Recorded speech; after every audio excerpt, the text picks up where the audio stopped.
My name's Jade, Carroll. I'm the producing artistic director at Chautauqua Theater Company. And I'm so excited to have this conversation. I've had the honor of having quite a few mentors in my life, actually, but there's one mentorship that has been so genuine and it has been lifelong, and I'm honored that it is the legendary Emily Mann. I'm going to tell you a little bit about her, a little bit about our past, and then we'll have a conversation. Emily Mann is a Tony-nominated director and playwright and a Tony Award-winning artistic director. In her 30 years as artistic director and resident playwright at McCarter Theater Center in Princeton, New Jersey, she wrote 15 new plays and adaptations, directed over 50 productions, produced 180 plays and musicals, and supported and directed the work of emerging and legendary playwrights, including Ntozake Shange, Athol Fugard, Edward Albee, Christopher Durang, Nilo Cruz, Joyce Carol Oates, Terrell Alvin McCraney, Denai Guerra, I could go on and on. She's known for her productions of Tennessee Williams, Lorca, Chekhov, Shakespeare. On Broadway, she directed her own plays, Execution of Justice, 40 years ago. And Having Our Say, Nilo Cruz's Anna in the Tropics, A Streetcar Named Desire. Her other plays include Still Life, A New Love, an autobiography, Greensboro, a Requiem, Greensboro, a Requiem, Meshuggah, Mrs. Packard, Gloria, A Life, which aired on PBS, great performances, and The Pianist, a play with music. Her adaptations include Baby Doll, Scenes from a Marriage, Uncle Vanya, The Cherry Orchard, A Seagull in the Hamptons, The House of Bernarda Alba, love that one, and Antigone. She recently premiered on Cedar Street, a new musical written with Lucy Simon, Carmel Dean, and Susan Birkenhead. Awards include Peabody, Guggenheim, Hull Warrener, NAACP, 6 Obies, Drama Desk, Outer Critics Circle, WGA nominations, Princeton University Honorary Doctorate of Arts, Helen Merrill Distinguished Playwrights Award, Margot Jones Award, TCG Visionary Leadership Award, the Lulu Award, and Gordon Davidson Awards, both for Lifetime Achievement in the Theater. She recently received a Lifetime Achievement Award from the Dramatists Guild in Playwriting and is a proud member of the Dramatists Guild Council, and most recently she's been inducted into the American Academy of Arts and Sciences and the American Theater Hall of Fame.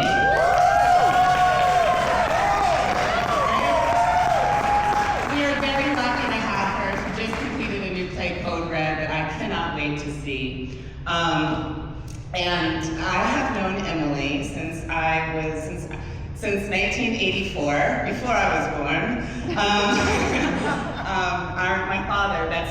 My father, Nikita Carroll, Ntozake Shange, and Emily Mann worked on a beautiful musical, Betsy Brown. It is the musical that I fell in love watching my father, all the chord progressions, all the songs, all the drafts, and I got to go and I got to watch. And Emily always let me sit with my dad in the row behind and just observe tech from this big. And I remember being little and having my space to talk at the end and asking questions, and that was always an open door. It was really, I don't remember meeting you, but it's always been so easy, so special, and I always knew I belonged in theater. There wasn't a moment where I was like, oh, as a woman, or oh, as a black person, or oh, I was like, oh, this is normal, which was really special. I then saw her production of Glass Menagerie at McCarter, her first season, at 10 years old, and realized I wanted to be a director. I don't think I wanted to be in theater, but I knew what I wanted to do. Digging. I remember my first design meeting of Betrayal, Carol Pinter's Betrayal. Like the first time I saw a set model, it was an all-white set model, and I was just blown away that he made these huge worlds into this. It was all white. It was beautiful. Robert Brill. And then at the ripe old age of 14, I got to sit in on Greensboro, a Requiem, because the workshop was during the summer. Dad was doing the music, and take notes for the playwright. It was transformative. With Philip Seymour Hoffman was in the cast. I mean, it was just like a top-notch entree point. During college, I got to skip school. My professors let me and come watch Anna in the Tropics on Broadway and all over, watch the processes for that at Playwrights Horizon, have dinner with Nilo Cruz and Edward Albee, Then I got an internship. The first year I applied, because we'll come back to this, the first year I applied for the Carter theater internship, I didn't apply anywhere else because I had grown up there and I thought I would get it, and I did not. Everything worked out, but I was very upset. And this seems to be on too loud. Yeah. Can you turn down the mics? Do we have any control over Yes, this? we do. Thank you. Always directing. So then the next year I did get an internship at McCarter. I did not get to assist Emily because that year she only did one show, but it was wonderful. I did get to sit in on the room, watch an original Christopher Durang. I got to assist Ruben Santiago Hudson and Gary Griffin and work on an original Beth Henley with Lisa Peterson. Mara Isaacs mentored me in producing of Octopus Theatricals. It was an amazing internship that followed up by me directing kids shows for them. In the interim, Emily would come see all of my productions and give me notes. The hard ones, the good ones, that this is what you need to work on, why did you pick this play? Like, really, came all the way to Pennsylvania, go out of state to see my shows and truly support me. And we'd watch shows together and kind of dissect them. And then I got to be her associate on Broadway. In 2012 on A Streetcar Named Desire and maintained that show. It was amazing, amazing with Eugene Lee, an amazing team, Paul Tazwell, Nicole Ari Parker, Blair Underwood, Whit Harris. It was amazing, and to be able to maintain that and that be my first Broadway experience. And that's Saldivar. And Matt Saldivar was in that cast, who is spending his second summer here. He'll be in Execution of Justice. Then I got to direct some of her work.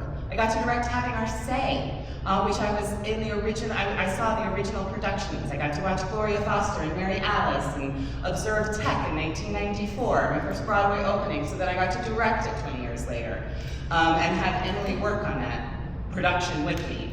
And then I directed 3 full productions at McCarter. It's a fully formed director, 10 years after my internship, Piano Lesson, Intimate Apparel, and Detroit 67, and continued to direct her work. And now, in 2025, Emily is directing her work for me as a producer. So it's a truly full circle, fulsome relationship, mentorship,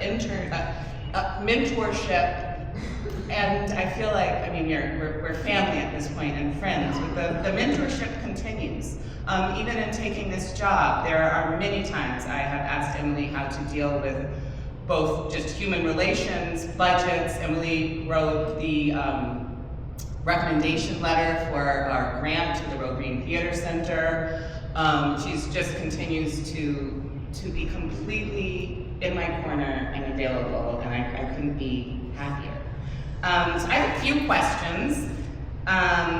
You forgot Still? I forgot Still Life. Yes, I directed, and I recently directed Still Life since I actually took this job. So yeah, I'm sure I forgot 1,000 things. And brilliantly, by the way, absolutely brilliant. So I have quite a few questions, but I'm wondering, did you ever have a mentor? You've mentored so many people. Let me just list a few. There are artistic directors all over the country. Loretta Greco at Huntington, Lisa McDulty at Women's Project, Reggie Douglas at Mosaic, Adam Emivar at a theater in Seattle, Rob Melrose at Alley Theater, Tracy Brigden, who used to be at City, Claire Drobot, who is at City. These were all Emily's mentees and interns. She literally has, and I'm forgetting people, so many people she's mentored running theaters all over the country. Not to mention Terrell Alvin McCraney, who had his first production at McCarter, who's now running the Geffen, who did Tiny Father after us. And he won the Academy Award for Moonlight. Yeah. I didn't see that movie. Yeah, she was the first person to produce him. So you have been such an incredible mentor to so many people, as playwright, director, artistic director, 30 years of running an internship program at McCarter. Yes. Can you speak a little bit to how you came to that? Well, I think that I believe in mentorship so much because I didn't have a mentor. And I came up at a time when I watched all of my male friends who were in the theater go into film and theater, And they were immediately, some Mann, because that's who was running everything then, would see their young selves in my friends and take them under their wing and help them bridge their lives from student to professional, and then nurture them into incredible careers. I did not have it, I had the opposite.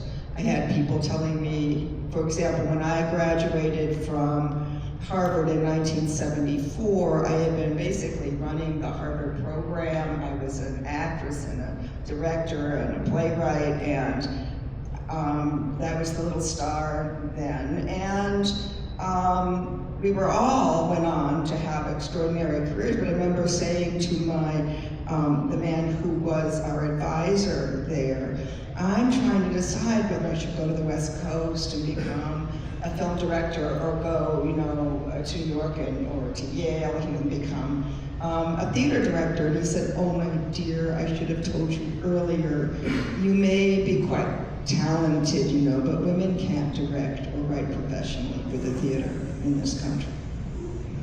You should think about going into children's theater.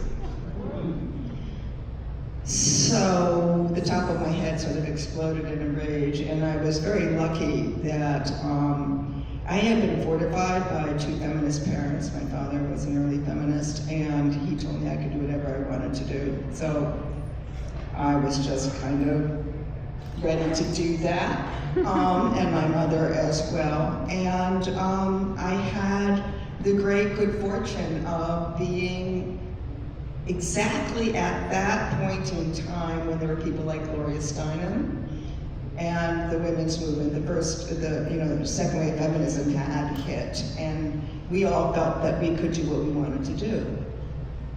And so I decided, having heard from Lynn Meadow, by the way, who spent 53 years founding and running the Manhattan Theater Club in New York, she told me, don't go to Yale, because there's contempt for women there as directors. She was miserable. She left and she started her own theater because that's the only way she could get a job. So I took her advice and didn't go there, and I looked at Hollywood and I said, there are no women directors. And they had been a whole slew of them in the 20s. But here it was the 70s, right? And no one was able to direct. There was one woman, Claudia Weil, whom I befriended, and said, how did you do it? She said, I was an independent filmmaker. She financed it herself, she wrote it with a friend, and she did it all herself. So, because I didn't have a mentor, it's a very long-winded answer, I didn't want anyone else to go through the heartbreak that I went through. And I ended up going to the Guthrie Theater. I applied for a fellowship. We talked about this in rehearsal the other day. I was the first woman to get this fellowship, where I would go to the University of Minnesota, apprentice at the Guthrie, and I would end up being a TA and come out debt-free and with an equity card and an apprenticeship. So I was able to go there, and it was then that I saw even more that every one of the others, called the Bush Fellowship, Bush McKnight Fellowship, that every director who had gotten that fellowship had gone on to the main stage within 3 years. That did not happen for me. But 5 years later, after a great deal of pressure from the local press, who had been seeing my shows around town, they actually, a wonderful journalist and critic said, why is it that Emily Mann isn't on the Guthrie main stage? Could it be because she's a woman? And then they got embarrassed, and I did get to premiere the Guthrie main stage. Yeah. So that's the long-winded answer. I'm a mentor because I wasn't mentored. And as my husband has often said to me, he thinks that what I will be most proud of in my life is not necessarily the plays I've directed and written and all that, but of the of my mentees and the people I've had the privilege of mentoring. It's evenings like this where I know each other. Thank you. What do you think makes a good mentor? Well, oh gosh, you shouldn't say this about your children. I mean, I shouldn't say you were my favorite mentee. I got my favorite child. But since I'm here, I can admit this. I can confess this. I think it's about seeing what each individual needs and wants. You always, from the time you were really little, always wanted to know more, and you always asked me questions, and you always wanted to sit in and watch, and you were just like this sponge. You just absorbed everything. And so with you, it was kind of easy, because you would tell me exactly what you needed and what you wanted.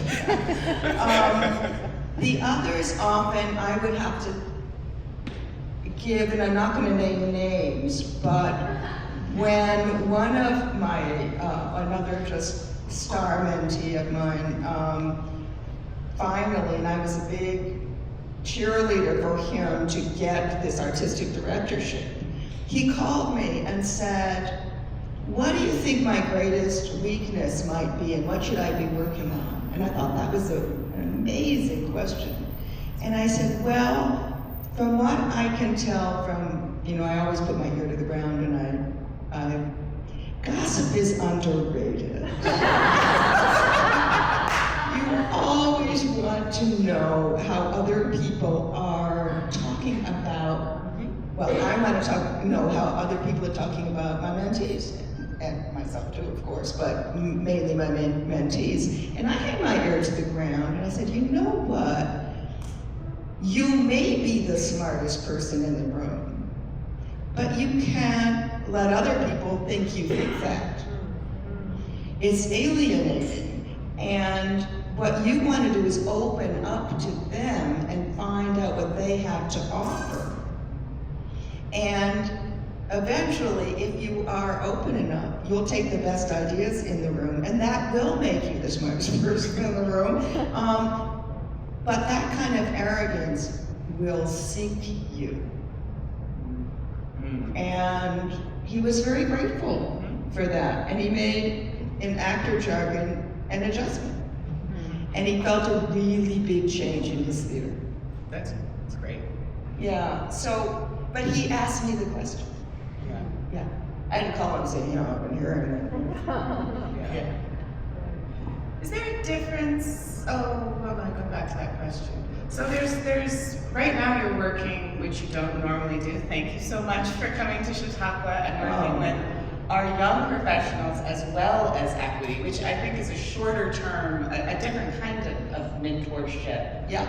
And I'm sure this audience would love to hear if you have any thoughts on the shorter term mentoring or this experience? Yeah. Well, it's interesting because, I knew intellectually that I was going to be working with young artists who had just come out of their training programs, but I didn't really know what that meant. And also, each one of them, there's some that came out of the same ones, but it's a variety of schools that they come out of. And every actor works differently from every other actor, so I always work very much from where the individual actor is. But I'm finding that I had to also look at where they were in terms of their training. And it's a variety of levels, but each one of them has come up to primo level in just a couple weeks. It was sudden. It took very little time to get everyone at the same training level, which was exciting to me. And I felt it was a great stretch for me because I haven't done it in so long, and I love it. I just love working with the young company. So I have to thank you for the experience. Yeah. So I'm just in love. Yeah. We have such an informal mentorship relationship. It just kind of honestly happened. And I've had more formal ones. Carroll on Second Stage mentored me for 2 years through a TCG, 2.5 years, through a TCG grant. It was a very formalized, structured mentorship. And I know you had more of that running McCarter's internship program. Right. Can you speak a little bit to the difference between like a structured mentorship and, yeah. Well, I'm a big believer, even though I am a faculty brat. I mean, I'm a daughter of a university professor, and I love universities, and I love training programs and all of that. I'm a big believer in apprenticeship in the arts. And so I'm learning by doing. And so, oh God, I forgot your question. A structured internship, like what you ran at McCarter for 30 years. So, because I wanted to be able to give as much as I could to the idea of apprenticeship for a year, for an entire season, which is 9 to 10 months of work at the theater, some people came as literary managers, some as directors. Some of the directors wanted to become artistic directors, not all. Stage management, the woman who's here with me this summer, Cheryl Mintz, is one of the greatest mentors. The stage managers that came through our program are now all over this country, so well trained, and many of them didn't have to go to graduate school. She had trained them to go into the profession. And that's what I wanted to do with the directors. So in that year, we worked very hard. Many theaters used their interns as free labor. We did that, but it was in the service of training and to get the next generation trained for going into the profession. And to do it with integrity and with, I have a very strong vision about what I love in the theater and what McCarter Theater is all about. And I didn't want them to necessarily take on my vision, but I wanted them to know they had to have one. So I was very interested in working constantly with them over a year and give. All the departments in the theater were open to anyone who had the curiosity, as Miss Carroll did, to find out, how does marketing work? How does development work? How do the shops operate? What does the production manager do? Because an artistic director needs to know all of it. And I kind of knew, I don't know when you knew, but I knew, for example, that Jade was going to be an artistic director. She was like 11. I mean, it was just so clear. But I knew that about Reg Douglas as soon as he arrived. I knew this about Adam in regard. There were a few that came through, I just knew that they were going to be artistic leaders. And so I poured everything I knew about that into them and encouraged them to. You did really well with Loretta, too. And Loretta Greco, who runs Huntington Theater in Boston. And used to run Women's Project and Magic Theater. She's been artistic. When I didn't get McCarter that first year of interning, I ended up being Loretta Greco, who was Emily's former intern and assistant. I was her unpaid intern. Artistic assistant, I don't know what it's called. Who was that? It was wonderful being in the room. I think I learned so much watching different people work.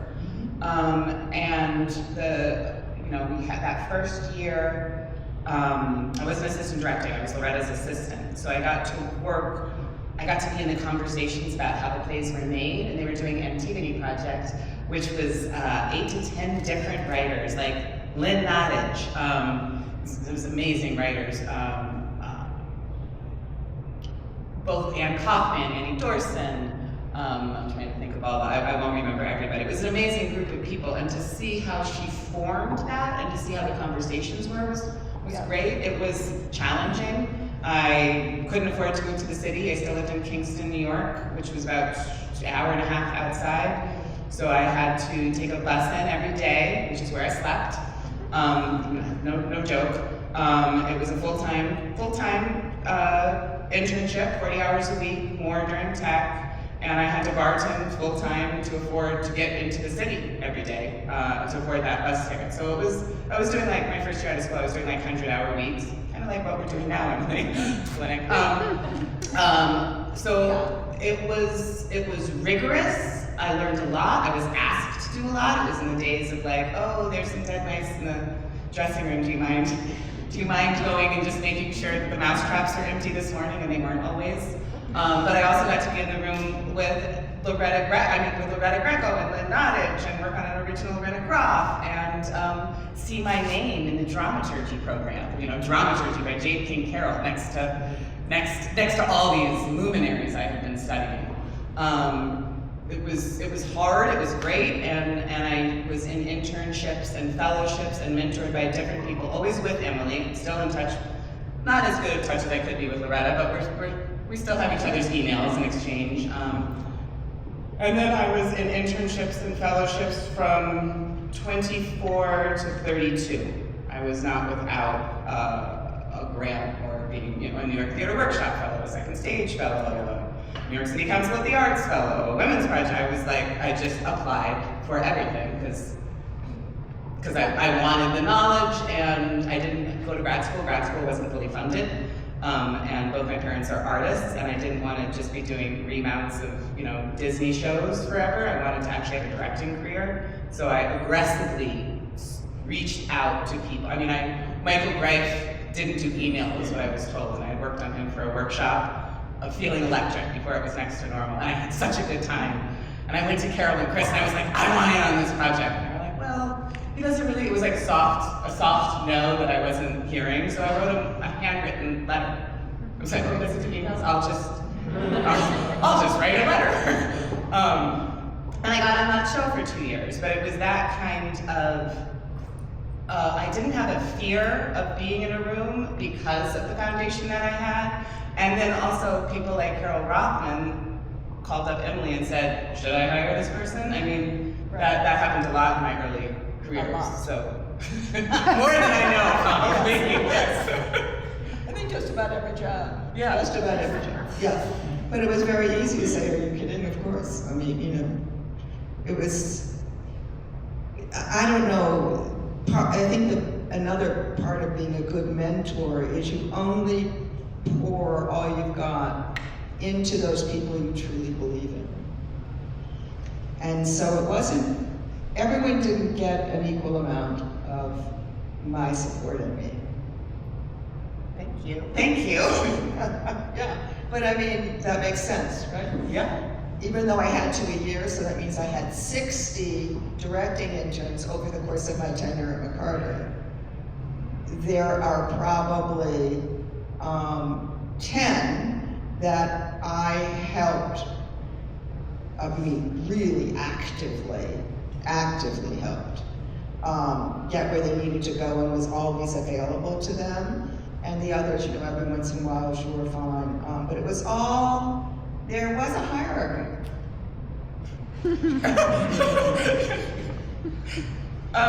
What are some of the challenges of long-term mentorship or short-term mentorship?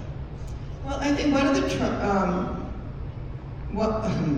I don't even know how to answer that. I think sometimes I would get too invested, so that it was like having more children, because many of them are the same age as my son. And so he's going through all of his growing pains, and I'm watching theirs, and I'm feeling it with them a lot. And sometimes that was good, and sometimes I had to say, wait a minute, pull back. They've got to deal with disappointments and big challenges. And I mean, this is a very, very tough profession. A friend of mine once said, watching me work and see our friends who are actors work, saying, people in the theater get more rejection and criticism in 1 year than most of us get in a lifetime. And that's true. You have to learn how to roll with getting, absolutely eviscerated in the press, and get yourself back up, sew your wounds, and soldier on to the next project. You have to learn how to, you arrive at a theater, and everyth's wrong. The housing is wrong, the stage manager doesn't know what he's doing, the shop has misread the plans. I mean, how many times? I had a set built inside out once. I was like, nobody noticed that the walls are facing upstage. Yeah, and I would often get those phone calls. What do I do? But we've all been there. And so because I'd been through it, and I knew what that pain was like, I could say what I knew and how to handle something, and with hindsight, be able to give better advice than I gave myself. And what advice would you give someone seeking a mentor? I know that question has come to me. Oh, that's interesting. Write them a handwritten. I think it's a very big commitment for someone to say they will be your mentor. Huge. I mean, that takes time, it takes effort, it takes looking ahead. It also takes you probably asking a favor from a friend and colleague, and assuming that your mentee will do you proud, because you don't have many times you can ask for a favor. So there's a lot involved in it on both an emotional and professional level. And so I think when asking means that you really know the work of that mentor. You don't come and say, oh, you have such a great reputation, I really want to work with you. It's like, well, go away. It doesn't interest me at all. What about me and my work interests you, and what do you want to learn and get from that? And say, oh, I just want to shadow you, or I would love to just sit and observe some rehearsals or auditions. Like some actor mentees of mine always say, I just have such a hard time in auditions. I said, well, you know what? Why don't you come in? And also, sometimes I say, be the reader in the room. Because then you hear what they say. You see how, a good friend of her comes in, and she's like Marianne White coming to the stand. They're wobbling and, absolutely freaked out and not doing their best work and stumbling over themselves. You can tell those people who are overdoing how much they want to be in the room with you. All that stuff. You can judge, boy, have I done that, have I done that, have I done that, and you get the ick factor. And you know not to do that. But also, if you want to sit in a room where you are not, in the corner, getting ready for your next scene, but watch how other actors are working and what the director wants in a clearer way, that's also a great thing for actors to do. It's obviously a great thing for directors to do, to watch this. But I would say also, for those who want to be find a directing mentor, to ask to be there from the very beginning of the process. So like you were there for creating all the lists for Streetcar Named Desire. I mean, we were involved in conversations about who the team was. Not weighing in so much, but who was going to do the set? Who was going to do the lights? Why would you choose this casting director? Why would you choose these designers? Should I make an offer, not an audition, but an offer to this actor? I mean, all of these things you want to be part of. You also want to be part of the choices made for design and be part of the prep process. So that's a big ask of a director. A lot of people don't like being watched while they're making these kinds of decisions or talk about why they're making these kinds of decisions. I'm someone who's happy to do it if I believe in the mentee. But otherwise not. It's not something I want to share, it's very private. So it's a privilege, and I think as a mentee, you have to know that often mentees coming right out of school where it's about you. It's no longer about you. It's about the mentor feeling I trust you enough to watch. And some mentors will say, yeah. If you have questions, ask me after I've done these things, and then we can go out and have a cup of coffee and we'll talk about what that was all about. But it's about knowing when to be quiet, when to ask a key question, and to know what it is you want to get out of this mentorship. Know what you want to get out of it. I say that. I don't know why I say that. Would you agree with that? Yes. So now we have you're still a mentor forever, but we have a slightly different relationship, right, currently on execution of justice. And this year, Reg Douglas, who I mentioned, who's running Mosaic, you're going there next, and then Terrell Alvin McCraney, who had his first production, Apple Carter, you're going to be directing at his theater in Apple Boulevard. Can you talk a little bit about that kind of full circle journey moment you're having right now? It's so amazing that, you're my boss. And I love that. You're my colleague and my friend and all of those things, but at the same time, to have the privilege of working in your theater is just such a dream come true. And to go work on my new play with another one of my interns / mentees in Washington, and know when I went to visit with them, like coming to your place, it's like the values are so right. You know? Yeah. And I felt that way when I was with Reg, that, what he believes about connecting with the community and connecting with the audience, and the generosity of spirit with staff and collaborators. It was just a joy to see it with both of you. And then, for Terrell to call was just another, I was just so deeply honored. And when he took me, he was, in a way, if I had a mentor, it would be Apple. He's more of a model to me, or my beacon of light, of who I want to be as a playwright with a social and political conscience is. He was so supportive of me all my life, and it was, and I met him in the early 80s, to be able to direct his masterpiece in his honor after his death means the world to me. And then it's Terrell who believed I should do that. Life doesn't get much better than this season. Thank you. And thank you for being here for all of us in all of the ways. We have about 15 minutes left. I have some more questions, but I'd love to see if there are any questions from our audience.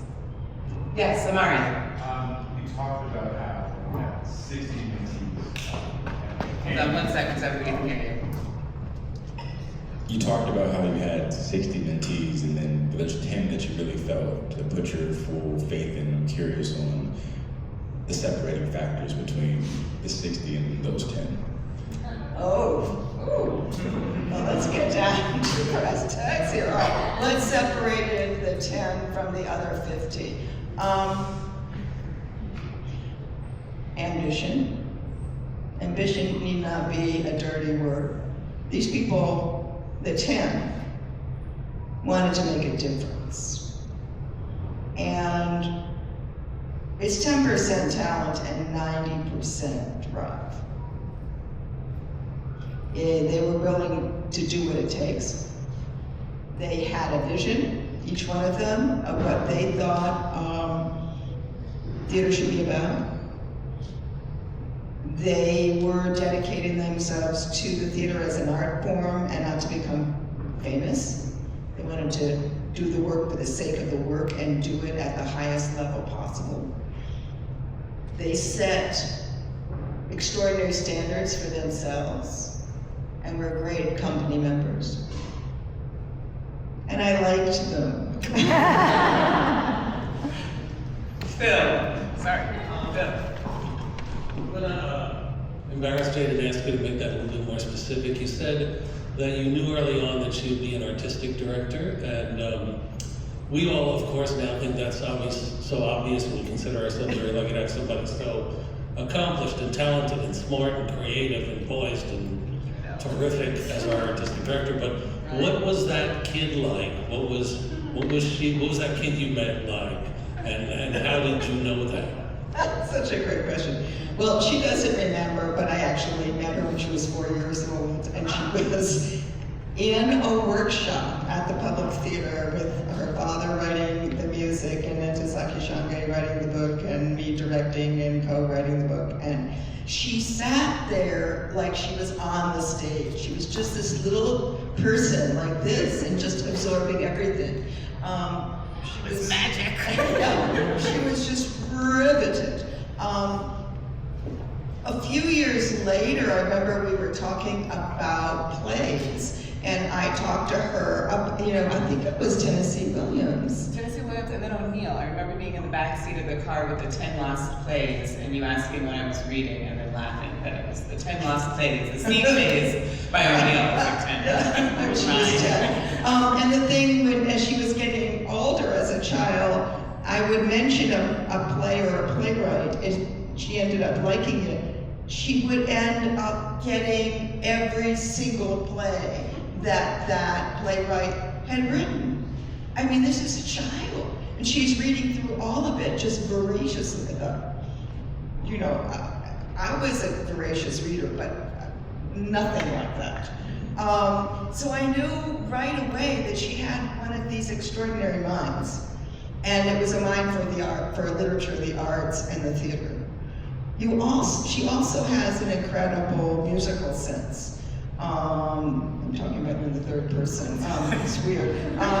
And I was reminded when you did the benefit as a dancer that she had been a dancer as a kid too. I mean, there's just so much talent here, and there was just an effortlessness about her needing to know, and her excitement about the art form, and wanting more and more and more and more and more. And whenever she could, she wanted to sit there. Now, most 9 and 10-year-olds are not going to sit in a workshop where you're working over a scene over and over and over again, and the playwright, me, and director trying to rewrite to make it sound right. She never flagged. And most kids would be fidgeting or saying, "Dad, can I go outside?" or anything else. She was just there and riveted from being a teeny kid. So it was pretty clear to me that she was extraordinary, and that this might be something she ended up wanting to do in her life. I mean, it was pretty clear. She was besotted by the theater.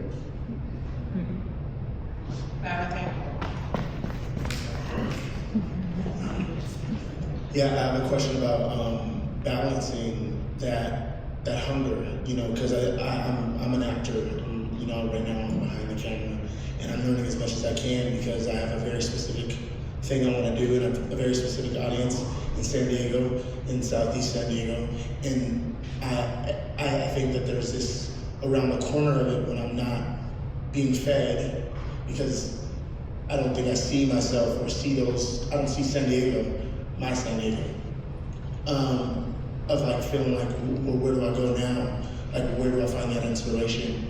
And you were talking about mentors, and I'm often like, I don't really know who to like reach out to, because I'm like, I don't know if I want to have this conversation about the feeling of different until I feel ready and baked and like strong in my vision. So can you just talk about the balancing act of like the individual path while trying to gain that community and not force that community? Yeah, I think I know what we're talking about, that you don't feel yet you have enough craft and skill to form your own company. Right, so you're still looking for your people. and you're still honing your own craft. Yeah, that's the hardest, you're in the hardest stage, you're in transition, and anyone who's given birth to a child knows that transition is the hardest part of labor. So it hurts, there's no question about it. And there's no getting around it, you're going to have to go through this stage. But when you come up out of it having worked a lot on yourself, when you feel you need to simultaneously, don't wait until, oh now I feel I'm ready. While you're working, find your people. Because when I started out, I began to do like readings of my plays in my own living room. I would discover actors. I would ask them, oh, would you come read my play? I did that with Still Life, right? And then you hear it, then they want to be part of how you're going. If you can find a playwright whose work you really think has great potential, latch on and ask them, you know, anything I can do? Do you want to hear it? And you start, do you feel like there is a community in terms of an audience you want to be reaching? The vision is very clear. I think Yeah. that's and I can, there's touch points for me, you know. Yeah. I think it's the, you know, going into the wilderness, which was Yale for me in grad school, realizing, oh, this is from what's in my head is hard to push out, and then starting to see those moments and going, oh, I need to make sure that what I'm packaging feels strong enough to me and to this person that I'm offering it to. So give me an example. So, so like I see plays. I see plays in music, you know, like Kendrick Lamar, somebody that I'm influenced by. I love Spike Lee. I love Sorry to Bother You. I love plays like Archduke that's going to be at the Roundabout Theater. Just like really jarring, confusing. David Mamet, like quick. Not understandable except for the heartbeat, you know. So there's also an affinity to Shakespeare because I'm like, oh, you can do that to that. But I often feel like I'm having conversations with people who want to do it right, and I'm like, I don't care. Like, so I'm often like, all right, I want to have this conversation. No, I wouldn't go there. I think it's really important to find your peers. For example, when you have a cohort like this, my guess is this is not the last time y'all are going to work together, right? And you're going to stay in touch. And as you stay in touch, other people say, oh, but do you know about our friend? Or, you know, and you know, so-and-so is having a reading downtown, they're looking for somebody, oh yeah, and someone will drop your name. Or if you're going to be living in San Diego, and you want to, is there a theater in San Diego that is speaking to the community you want to speak to? Then either you have to start it, or you have to move, right? But if your vision is clear, it will lead you, okay? But your peers, look out, don't look up, look out to your peers, and these are the people you're going to be spending the rest of your professional life with, right? Yeah. Emily Glenick, our new managing director, and I were assistants on Ruben Santiago Hudson's production of Naomi Wallace's Things of Dry Hours. Oh, I didn't know that. Yeah, it's right across the table from you. Yeah, exactly. And I finally met Naomi. Oh, you did? Yeah. Oh my God, I've never in London. Yeah. Really? Phenomenal. Yeah. Yes, Brianna. I can just project. I'm curious, the transition for both of you, the transition from director and the vocabulary of how you speak to the room to artistic director and how you speak to the director. You have the vision as an artistic director overall, but if you're working with a director, you can't just say, wait, here's that, here are my notes, right? Like how do you shift that vocabulary? You want to do it? I think something that's so exciting about Chautauqua is creating a space that, I always say, the full life cycle of a play, the full life cycle of an artist, creating a space that I would want to work in as a freelance artist, creating a space that I would want to come back to as a freelance artist. And that's true for how I think about the Directing Fellows program, the conservatory, where would I want to work? And I love artistic directors that ask questions, that kind of go, this is what you want to do, this is why I hired you, let me ask questions to make your vision come clear. And I've been in all the different, I've directed, 60 productions over the country, and some artistic directors aren't happy when your show, when the paper says this is the best show the theater's ever done, and they've done 20 shows there. So they're giving you prescriptive notes. And that happened a lot when I was younger, and that's not something I ever want to do. So even if sometimes I write them down, this is how to fix this, I don't give them, I'll kind of marinate on them and go, how are these 30 notes, how can I distill them into 3 to 5 questions that isn't saying,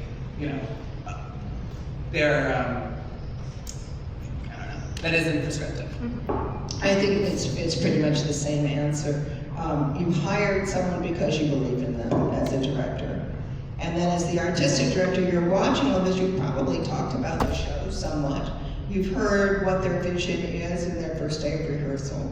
And then you come back and say that first run through that you see does not resemble what you thought you would be seeing given what they said their vision of the play was. So that's always the hardest one.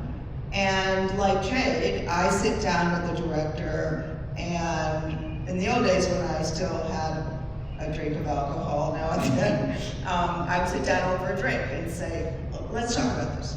And now I'll do it over a cup of tea or a cup of coffee and say, well, tell me again, what is the tone of the play?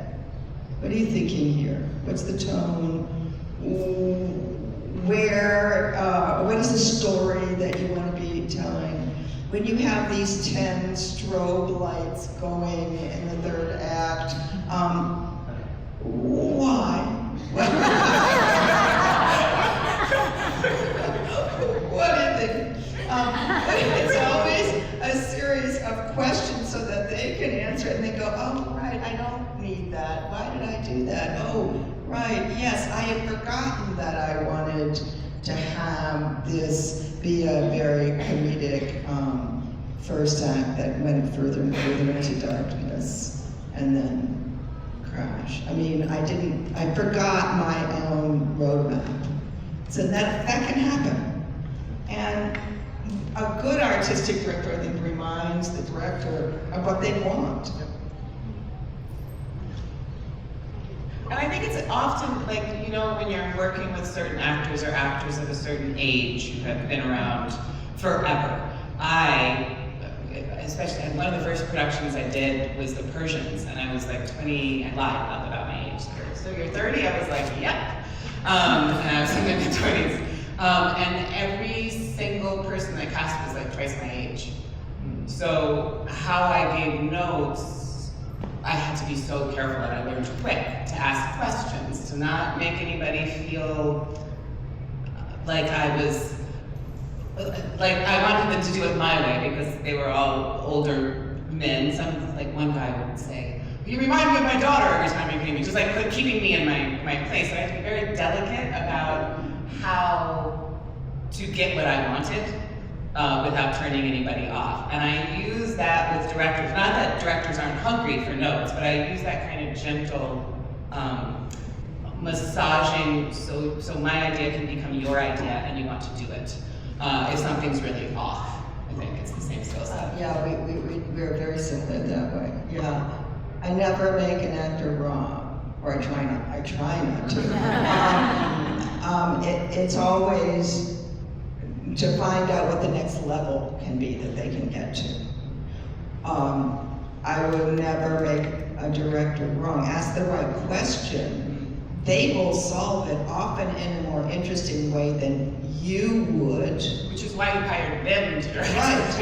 If you ask the right question or you give that look, sometimes you don't even have to make a question or a full sentence. You just look them in the eye, and it's like, when you've worked with me long enough, I have a friend, Mary McDonald, who's a wonderful actress, and she was my leading actress for like 30 years, and she would say to me, you don't have to say anything. I was watching you at that moment.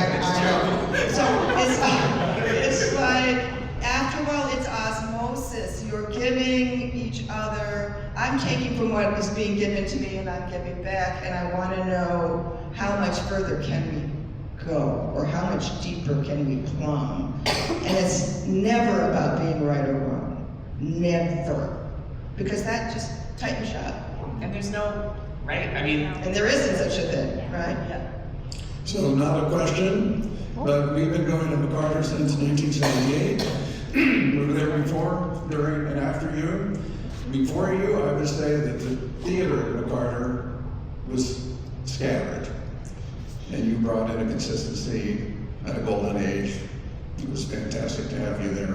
And not only that, for people that don't know there, MacArthur is one of the few theaters that actually, so she survived this time putting on plays in a theater that also shows music, dance, and other different performances at the same time. So that must have its own challenge, but.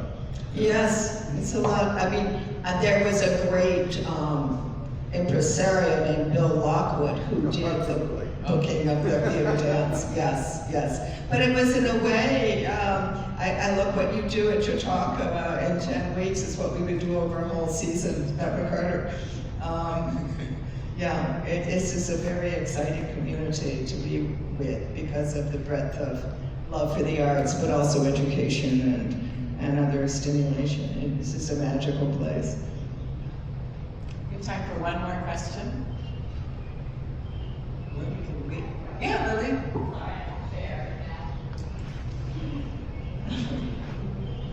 I'm curious how you have made time, and perhaps this has evolved, to self-reflect and self-analyze. If there are practices in your creation process or even in between that you find personally helpful to either reflect on a process, reflect on your role in the process, and think about how you might want to shift things moving forward, especially when you maybe don't have a ton of time to do that. Are there methodologies that you have engaged with that really work for you? Me or Jade? Both. I was thinking it was your question.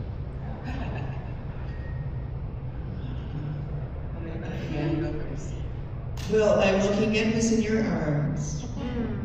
And I would say my son taught me the most about how to do that. I was a single mom for a very long time, so when my child was having a nap was when I had a chance to either be preparing for the work or writing, because I'm also a writer. And making sure that when I was with him, I was with him. And for me, scheduling was, just like I say, drive is 90% and talent is 10. I would say scheduling is 90% of getting the work done. So that within that schedule, and I say this, some men are primary caretakers, but in my day it was mainly on me, that I would schedule in either meditation time or massages or whatever I needed to just let it all come down and let me sort through and meditate on what I was doing and trying to accomplish in the many different ways, and never tell anyone where I was going. I'm not free. I'm leaving for an hour and a half. I'm not free. I'm booked. It's not, oh, I've got to go get my massage. It's like, I'm booked. And so many, especially I find women, won't give themselves that. They feel they have to be working around the clock, or they have to be with their kid, or they have to be this, or they have to be that. But no, if a man's going to play tennis for an hour on his lunch break, he doesn't have to tell anyone what he's doing. If he wants to go have his protein lunch or his whatever, he didn't tell anyone where he was going. And women have to take charge in that way. I think it's really important because you can get drained and then your imagination dries up.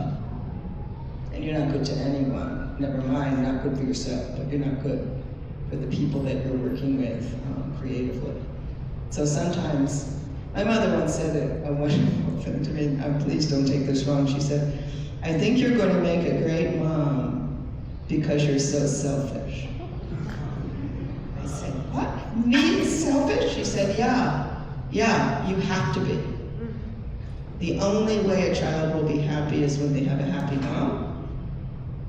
And I put that into my practice at work. The only way my theater is going to be happy is if I am. I just give that to you because it took me a long time to figure that out. What amazing advice to end on. No, truly, that's sage advice. Thank you so much for joining us.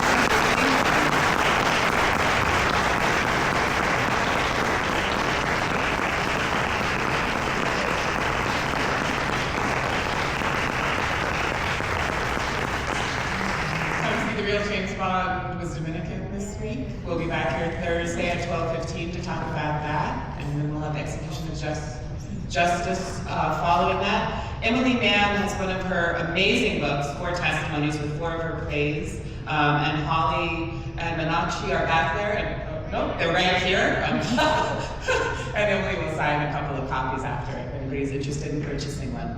Thank you so much.